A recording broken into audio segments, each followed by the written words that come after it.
Bueno, como he indicado anteriormente, las sumas de Riemann es el procedimiento mediante el cual vamos a aproximar el área bajo la curva de cierta función f de x y acotada por las rectas x igual a, x igual a b y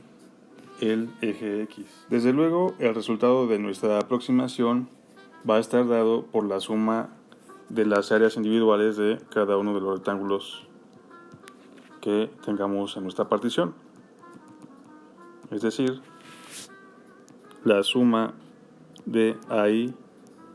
donde i va a variar desde 0 en este caso hasta n-1. Aunque veremos más adelante que el límite superior de nuestra suma va a resultar irrelevante cuando llevemos este proceso al límite de infinitos rectángulos, es decir, cuando hacemos infinitesimalmente fina nuestra partición. Bueno, una vez que hemos decidido los límites inferior y superior mediante los cuales acotaremos el área bajo la curva, el siguiente paso es definir el número de intervalos mediante el cual vamos a aproximar el área bajo la curva. Y desde luego, si esos intervalos van a ser iguales o van a cambiar de tamaño. En este caso vamos a considerar solamente rectángulos con bases iguales, es decir, el ancho de cada intervalo va a medir lo mismo y va a estar dado por b menos a entre el número de intervalos que decidamos usar.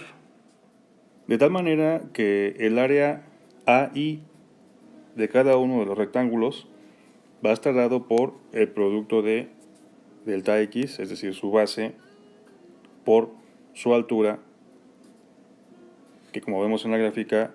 la altura de cada rectángulo va a corresponder a el valor de f evaluado en a más i veces delta x para algún valor de i. Así que nuestra aproximación va a estar dada por la suma de i igual a 0 hasta n-1 de los productos delta x por f de a más i delta x. Y si sustituimos el valor de delta x, tendremos que nuestra aproximación está dada por la suma de i igual a 0 hasta n-1 de b menos a entre n por f de a más i veces b menos a sobre n. Esta expresión corresponde en este caso a la suma de los rectángulos inferiores, es decir, si tuviéramos una función con una gráfica como la mostrada en este caso, lo que estamos sumando son los rectángulos debajo de la curva, dado el intervalo. Pero podemos calcular también los rectángulos que sobresalen de la curva simplemente cambiando el índice desde el cual comenzamos nuestra partición. Por ejemplo, en este caso vemos que la altura del primer rectángulo es f de a, es decir, para i igual a 0. Pero en el caso de los rectángulos superiores debemos considerar la altura del primer rectángulo, es decir, de este rectángulo, como f de a más delta x, o sea, con i igual a 1. Mientras que para el último rectángulo, que correspondería con el último rectángulo de nuestra gráfica más ese pedacito, tendríamos que considerar su altura como f de b, es decir, f de a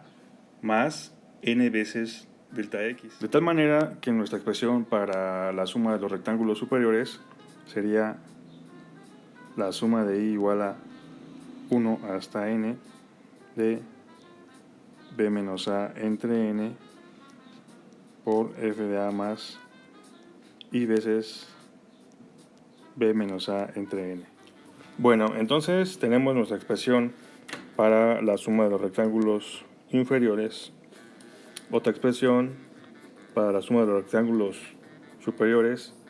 y si llamamos a al área real bajo la curva y acotada por los valores a y b, entonces podemos asegurar que en este caso esta área va a ser mayor que la suma de los rectángulos inferiores y menor que la suma de los rectángulos superiores. En este punto podemos intuir que entre más fina sea nuestra partición, es decir, entre más rectángulos consideremos, lo cual equivale a decir que n sea mayor, pues este número cada vez se parecerá más a la cota superior, y de hecho cuando tomamos el límite, cuando n tiende a infinito, vamos a encontrar que estos dos valores serán iguales y por tanto van a corresponder con el área real bajo la curva. Veamos finalmente una pequeña animación en donde se hace variar el valor de n desde 4 hasta 50 para nuestra curva.